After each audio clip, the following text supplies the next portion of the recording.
সাইফুল ভাই, আপনার কাছে আপনি প্রথমে বলেছিলেন ২০০০-এর বেশি রক্তের বিনিময় এবং আমরা ২০০০, ৩০০০ও মাঝে, মাঝে শুনে ফেলি। কিন্তু সরকারিভাবে এখনো ৯০০ নাম আনতে পারেনি।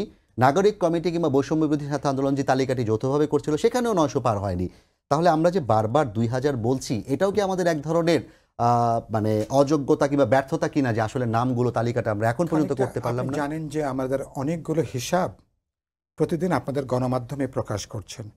অনেকগুলো ডেড বডিকে পুড়িয়ে ফেলা হয়েছে, অনেকগুলোকে গণকবর দেওয়া হয়েছে।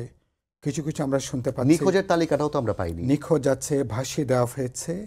আমি আপনার সঙ্গে একমত হব, ৬ মাস পরেও কিন্তু আমরা এখনো পর্যন্ত পুরো তালিকাটা আমরা কিন্তু প্রণয়ন করতে পারিনি।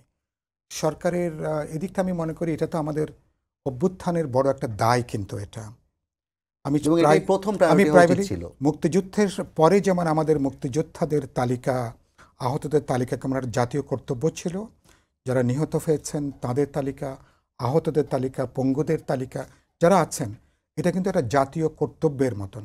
আমার সরকার কিছু উদ্যোগ নিয়েছেন, আমি মনে হয় যে আরও পেশাদারিত্বের সাথে আরও অনেককে যুক্ত করে উদ্যোগটা নেওয়া দরকার। কারণ